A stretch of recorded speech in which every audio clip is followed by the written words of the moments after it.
Good morning, everyone. Good morning to everyone. Come on in, hit your like tag and share button. This is Dr. Dante, and we are live with Morning Motivation. This is Kenya's. This is the Kenya version. We are live with Morning Motivation. We are live in Kenya today. Wow, we done gone from Tanzania to Kenya in that amount of time. It has been amazing. Come on, good morning to everyone. Hit your like tag and share button. It is Tuesday. It is Tuesday morning. Listen, it's 7:30, and I'm so glad I'm able to make it with you here this morning. Listen, we got great connection. I think we got a great location. Prayfully, it looks good on your end. We're doing this recording because guess what, y'all? We're headed up country. We're in Nairobi, Kenya right now, which is the capital city of Kenya. We're in Nairobi, but by the time you hear this recording, we're going to be up and we're going to be up in area, western part of Kenya, in Yala. Near Yala is actually near the birthplace of the parents of Barack Obama, not his birthplace, but his parents. His father grew up in one of the villages that we're going to pass by. They actually have a memorial. They actually have a sign there for him. So we're going to be actually going past that village up in Kenya. So it is amazing. And also, if anybody knows anything about geography, which most of you do, we're actually going to cross the equator. Come on, y'all. We're going to cross from the southern hemisphere to the northern hemisphere. We're going to cross from the southern hemisphere to the northern hemisphere, and it is going to be exciting. So I'm excited. The equator is, you guys know, is the center of the Earth, where it goes around the entire center. It's almost like cuts the equator, cuts the Earth in half. The top side is the northern hemisphere. The bottom side is the southern hemisphere. And when you're when you're in this part of the hemisphere, as you turn on the sink, your sink might go in one direction, but when you're in the other side of the hemisphere, when you turn the water on, it drains in the other direction. So when you go from one side, it drains in this direction. Then when you go to the other side, it'll drain in this direction. Just a little bit of facts for y'all. So yeah, we're going to the northern hemisphere in Yala. So just really, really amazing. Just really, really exciting with God, the places that God has taken us. And I'm excited to be with Chief Apostle. Please thank God for Chief Apostle Larry Lee Thomas and his commitment to excellence, his commitment to ministry, his commitment to missions work. He has done such an incredible job with paving the way for us in the future to do mission work in this area of the world. There's so many people that are that love on him, that care about him, that does everything they can do to make sure that his accommodations are exactly right. Now y'all heard me talk about William Ademba. He comes on live. He'll probably be on live today as well. He'll come on, and we're actually staying in his home.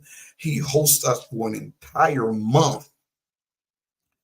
I don't know if anybody else, but I don't know if you're gonna be hosting 3 people in your house, 3 grown men in your house for an entire month. And he does it without, he feeds us, he drives us, and he takes care of us.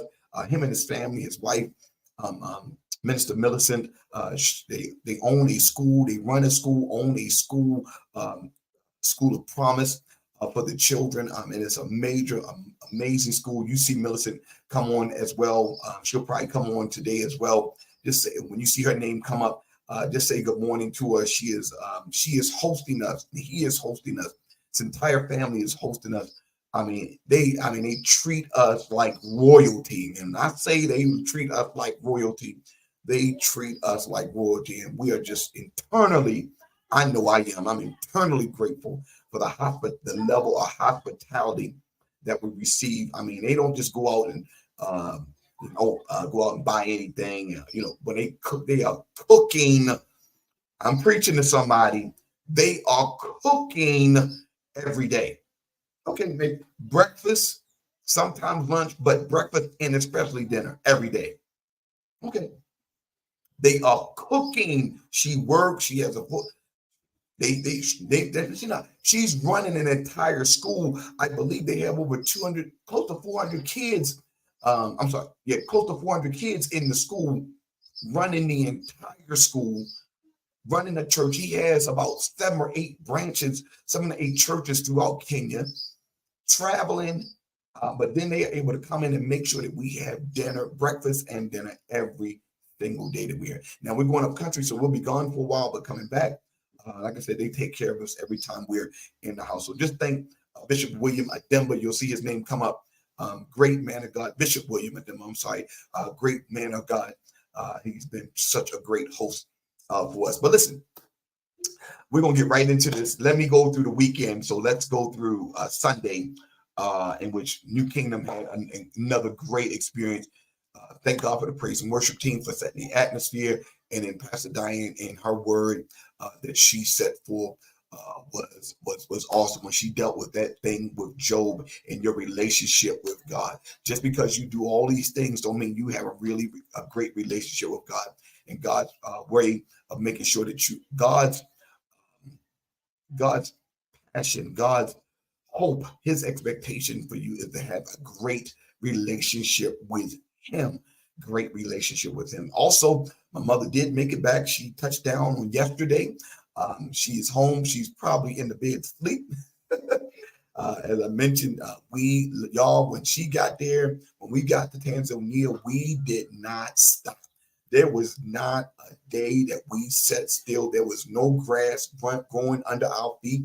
You saw all the work that my mom did. You saw all the work that we did feeding persons. She laying hands on, y'all not helping me. She laying hands on widows. She's laying hands on a person that was really sickly, children living out in literally like a desert where there's no rain coming. They have no electricity there. I mean, she is preaching, ministering to these individuals. Let me tell you, the one woman, if you don't remember seeing it, go back and watch LBFA, which stands for Leading by Feeding Africa. We did a feeding, LBFA. The second one, she went to we was at this woman's house. She was laying hands on her. It looked like she had burn marks. Y'all remember that one? It looks like she had burn marks. Well, let me tell you what actually happened. It wasn't burn marks. Her neighbor sprayed poison, insecticide, but they used poison to kill off all the insects. But she was actually working in the garden at the time, and unfortunately, it got onto her face and it was eating her skin. It literally was eating her skin.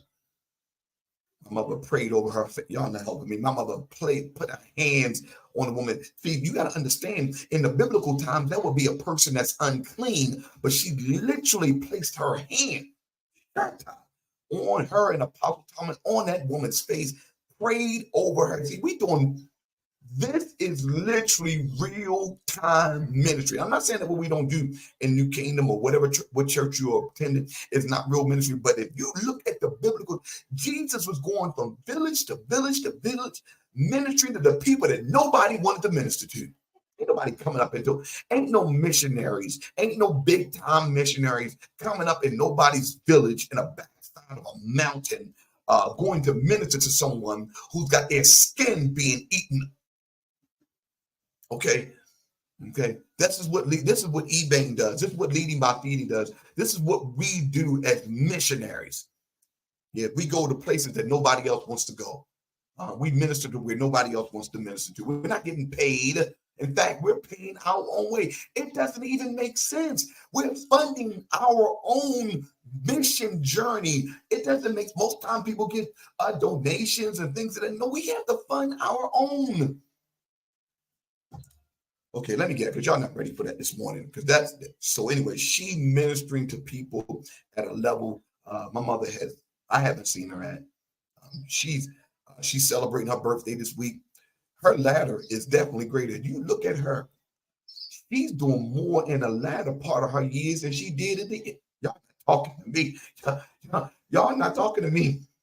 When it says your ladder will be greater, that means, I believe it means that more towards the end of your life, more towards that you got later, than you got less years to live than you had coming, that you're going to be able to do more and have a greater impact. Come on, somebody. She's doing more right now than most of us that are able to get around. And guess what? She was able to keep up. Didn't stop, didn't stutter, didn't stop, didn't lay around, didn't just sleep around. She got up. She was in that car with us rolling, preaching every time we had her. She got up, she said her words and sat back down. I got up and said, everyone had an opportunity to minister to people. And that's what she did. Man, Elder Nancy Duckett ain't no joke, man. She is nothing. She is nothing to be played with. She is nothing to be played with. I'm just letting y'all know that right now. So we are going to start our next part right here. Type in the word crushing quality control part 6. I'm going to get into it this time. Last time I wasn't able to get into it because we was dealing with Frida. Y'all better type it in. Can y'all type in there one more time? Frida freed me. That message on Friday, Frida freed me. Fire. Fire. Frida freed me. Fire. So we want to thank God for that message on Friday. But today we're going to get right into it. Crushing quality control part 6. Crushing quality control part 6. Hit your like, hit your tag button, share it with someone, get them involved. Listen, tell them Pastor is on. We should be able to be consistently on throughout the week. Throughout the rest of the journey. I know there's some times that we're going to be flying back and forth, but I think based on the way the connections and everything are working, we should be in a good place. Thank God for Tanzania. Thank God for our hosts in Tanzania. Had a great time, had a great ministry. Y'all saw the word. Y'all saw the altar calls. Y'all saw the healings. You saw the people being blessed. You might not feel it, but I'm telling you, you might can't see it physically, but I don't operate in end time. I'm operating in real time. I can see the healing. I can see the hope. I can see the people that had despair now got hope in their eyes. I went to the other church, Heritage. I believe it's called Heritage Christian Center. Y'all saw me there. Great move. The pastor was absolutely. We got some great things that's going to be happening for us next year. I'm going to put the word out. We're going to have a certain limit of people that's going to be able to make it because accommodations is not. We don't have as many accommodations for everybody. But we do want to make sure persons are able to travel with us, at least do the trip like my mother did, which is like about 2 weeks, and they go by so fast. But we're going to be celebrating Apostles 20 years in Africa, 20 years next year. So we'd love to have everybody come out, have as many, not as many, but we want to have a certain limit of persons that are going to come out and go with us. Amen. All right, quality control, part 6. We on page 30. Somebody type in this, buried to blossom. Lord, that's good. Buried to blossom. Most people love the thought of being gifted and having the ability to do something great. But we don't smile so brightly when we are placed in a refining process. I know I went through this of life. But what happens to a seed if it's not planted? Jesus said, very truly I tell you, unless a kernel of wheat falls to the ground and dies, it remains only a single seed. But if it dies, it produces many seeds.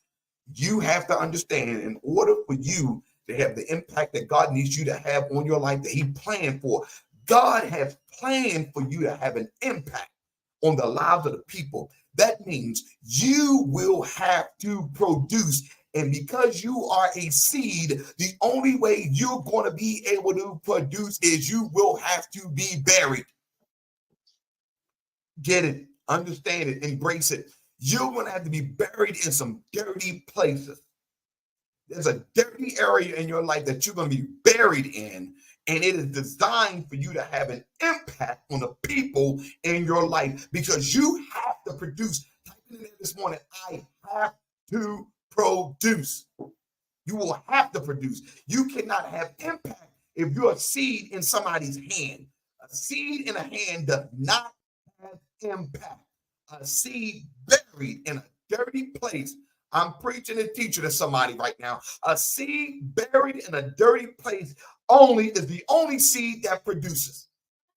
And I believe what we have here for many of us, and I hate to share this with a lot of us, many of y'all just seeds sitting on a shelf. You've been sitting on a shelf for too long. You've been sitting in that little package, unable to do anything. You haven't been buried. You haven't been watered. You haven't produced anything. You're just existing. But from this moment on, because you are now part of one of the greatest movements in the kingdom, morning motivation, you are allowing God to bury you. Bury me, God. Type it in there right now. Bury me, God. I want to produce. I want to produce. I can't just allow my life to go. I just can't allow my life to just exist and me not produce anything. I want to live. And the only way a seed lives is it's buried in dirty places. All right.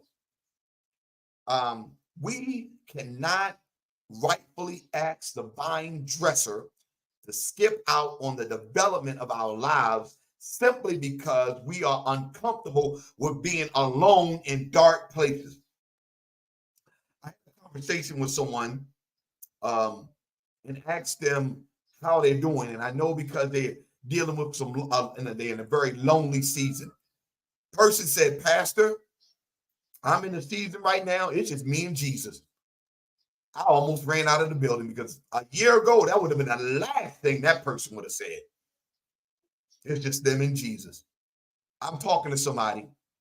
You got to get to the point where you are not uncomfortable with being alone. In fact, I'm preaching to somebody. In fact, you look for more moments to be alone so you can spend them with God. You are so over being with people just to hang around and talk. There's nothing wrong with having fellowship. Please don't get me wrong. One of the things y'all know about New Kingdom, if you don't, in Morning Motivation, we love to have fellowship. We enjoy it. But I'm here to tell you, there are some of y'all right now, you look for times to be alone. You're no longer uncomfortable with being alone. You know what you're comfortable with now? You having conversation with God and you not having conversation with God without interruptions. I'm no longer uncomfortable being by myself. Type it in there. I love being by myself. I love having time to spend with God, just being God. I love not to be around and have a bunch of chit chat and that a bunch of chatter going on. I want to hear from God. I love it. This is good. Here we go. To keep a seed from being planted is to condemn that seed to never realize its full potential. I wanna realize my full potential. If you keep a seed from being buried, if you keep your life from being buried, you will never reach your full potential. If you keep running away from the dark places, if you keep running away from those seasons that you being alone and you connected with someone just because you need to be by somebody, I'm here to tell you, you are condemning yourself to not reach your full potential. Preach, Pastor. It is a fact. It is a fact that seeds are meant to be covered and die. Wow. It is a known fact that seeds are designed. They have been born. They were birthed to be covered and for them to die. Okay, let's go on to page 31. No matter who we are, where we are in life, or where we've come from, we must begin to appreciate the ugly stages of our inception. No matter where we are, no matter who we are, we must appreciate the ugly stages of our inception. When we allow the Lord to shift our mindset, we begin to see that everything that has ever happened to us happened for a reason. Woo! I just set you free. Everything that happened to you has happened for a reason. The worst season of your life. The worst season of your life. I want you to get that season on your mind. That season when you were evicted. That season when you lost your job. That season when you lost a spouse. That season when you lost a child. That season when house was foreclosed on. That season when you just had no money. You were homeless. That season of you being raped, or that season you went through a divorce, that season of you being left out, being humiliated in front of people, that whatever that season when your business folded, that season when the ministry, I want you to get that season on your mind. I'm here to tell you, when you shift your mindset, that season happened for a reason. Pastor Duckett, you're preaching. It had to happen. Wow. Okay. I minister to you. It had to happen. If we look back at the sprout that pushed itself through the ceiling of dirt above it, we discover reasons behind our adversity that were previously invisible and unimaginable. There was a reason behind your adversity. There was a reason, and you wouldn't imagine, you wouldn't wish it on your worst enemy. But it was that adversity that pushed you up out of that dirt. It was that moment that pushed you to sprout up. The leaves started to sprout. The stem pushed its way through. You was in that ground. I hear you were germinating. The roots were starting to grow, and it was dirty, lonely, dark. Come on. It was a dirty, dark place.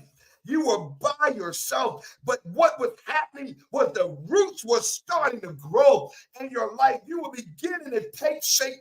The part of you that you couldn't see was coming out of you. It was a dirty, dark, deceptive place, but God was using it to birth you.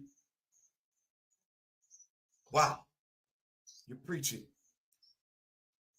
If we look back at that sprout that pushed itself through the ceiling of dirt above, we discover reasons behind our adversity that previously invisible and unimaginably, but now are suddenly apparent and miraculous when we arrive at the fruit-bearing stage. Looking back, I examined previous periods of my life. Remember how fearful I was in the midst of some of them. Now standing upon just over 40 years of ministry, I look at those places and realize that we're integral to where God has taken me and where he will continue to take me. I see that each growth interval of my life was preceded by a planting phase where I was buried in a dirty place. I began to understand that the stages in my life where at the time I was certain I was about to meet my end were seed stages for the next season. That moment where you thought you would never get out of was the next phase of your life, was a seed stage. My God, somebody better type it in there right now. I'm in a seed stage. It was a seeding stage. I'm here to tell you, you go through seeding stages. That's the stage when you're buried. That's the stage when you're in a dark and dirty place. That's the stage when the roots start to grow out of that seed. That's the stage when your ministry gift starts to come forth. That's the stage when you start taking those leaps of faith. That's the stage when you can see yourself growing, but nobody else sees it. That's the stage when you start pressing your way when everybody has left you. That's your seeding stage. You better type it in there. I'm in my seeding stage. I'm in my seeding stage. I want to put this woman on the altar. I want to make sure we pray for Lachelle Rice. Prayfully, Lachelle is on. Lachelle ministered and shared with us that she's had 4 deaths in her family in the month of January. And then come to find out yesterday, she found out that her cousin and his wife died in a fire. I don't know anybody else. That's a lot. We want to keep Lachelle. She's on here. She probably is on here. Lachelle Rice on in prayer. She's gone through a lot. She's gone through a lot. She's gone through a lot in a short amount of time. I'm telling you, Lachelle, you are in the seed stage of your life. Good God Almighty. You are in this is a dark season when you have that much transitioning going on with family members and you got to remain steadfast and unmovable. And you, not too long, it ain't even been a year since you buried your son. And all of those things that are happening. God has, God has something major in store for you, but you still got to go through that season of this dark and dirty place that you're in. So anybody that want to find something to complain about, just take a look at her life at this moment.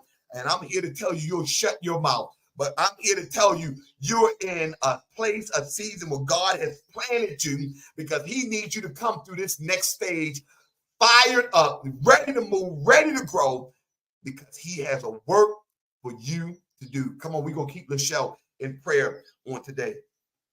Here we go. Looking back, I examined those periods of my life and remember how fearful I was in the midst of some of them. Now, standing upon just over 40 years of ministry, I look at those places and realize those were integral to where God has taken me and where He will continue to take me. I see that each growth interval of my life preceded by a planting phase where I was buried in a dirty place. That's for you, Michelle. I began to understand that the stages in my life at the time was certain I was about to meet my end were seed stages for the next season. I could not have produced the fruit without the frustration. Fire, done. Okay, I only got a couple of more minutes. I know y'all want me to go a little longer, but while I'm here, this is the only amount of time I'll be able to give you. You will not produce the fruit without frustration. You will not produce the fruit without frustration. Maybe that's not for everybody else, but maybe it's just for me. When you're in a frustrating season, fruit about to show. I'm talking. When you're in a season of frustration, who's in that season of frustration? You better. When you're in a frustrated season and you know you're doing everything you're supposed to do, you're praying, you're fasting, you're tithing, you're giving, you're reading, you're in discipleship, but you're still frustrated, that means the fruit is about to show up. And God could not ferment my fruit into His wine for maximum potency without my willingness to relinquish it to His wine press. That's a major sentence right there. It's at the bottom of 31. And God could not ferment my fruit into His wine for maximum potency without my willingness to relinquish it to His wine press. In order for you to be the most potent weapon God can use, you got to relinquish it to His wine press. I got to let go. Let God press me. I can't resist the press. I can't avoid the pressing. I can no longer avoid the pressing. I got to relinquish it and let God do Him. Woo! Okay. Though I have not liked the process, my faith has grown deeper as I discovered this new perspective. I have been, I'm on page 32, changed by this shift in perspective as I accept that God never intended to lead me to a dead place and leave me there. It was a dark, dirty, dead place, but God was not and is not going to leave you there. I am preaching to someone, encouraging you on this Tuesday morning. It is a dark, dirty, dead place that He's not going to leave you. He will never forsake you, nor will He leave you. The seeming death through which He escorted me was merely the precipitate, the place of new beginnings, and a new beginning in what the planting and death of each seed is all about. Through those stages, I arrived at the truth. God wasn't burying me, He was planting me. Yo, we closing out with that. He didn't bury you, He was planting you. I don't know who I'm preaching to this morning. He wasn't burying you. I mean, He wasn't burying you. He was planting you. It feels like the same thing. It looks like the same thing. Burying something means it's not coming back up. Planting something means it's going through something. When you bury something, you're not expecting it to come back up. When they buried Lazarus, they weren't expecting him to come back alive. When they buried Jesus, they weren't expecting. Look out. They buried you, but they didn't realize God was using them to plant you. I just ran out of this house and came back in. They buried you, but they didn't realize they were being used by God to plant you. Y'all, listen, this has been another episode of Morning Motivation, y'all. I'm giving y'all an abbreviated version while I'm here. I apologize, but the circumstances are, I just want to make sure I give you something. You better type in there right now. I'm being planted, not buried. You buried me. You left me for dead. You didn't think I was going to grow, but look at me. Woo! Look at me now. You buried me, but God used it to plant me. Well, listen, y'all, thank God for you. Listen, I will be back tomorrow morning. I will be back tomorrow morning for another segment of Morning Motivation, the evening edition. The Morning Motivation, morning edition. I'm so excited for what God is doing. Please pray for us. We are on our way to Yala, Y-A-L-A, Yala, the Nico Village. Look it up. Look up Yala in Kenya, and it'll show you where we're headed, where we're going. So excited for where God is leading us. We're going to Yala, Y-A-L-A. And then we're going to fly back to Nairobi. Then we got to go to Uganda. And I believe you're going to love ministry there. Just be on the lookout. We'll be going live with Yala tomorrow. And I believe God is going to do some great work. We're going to have a great experience. And the move of God is definitely going to be there with us. So God bless everyone. Please keep us in your prayer. And I'll see you in the morning. God bless.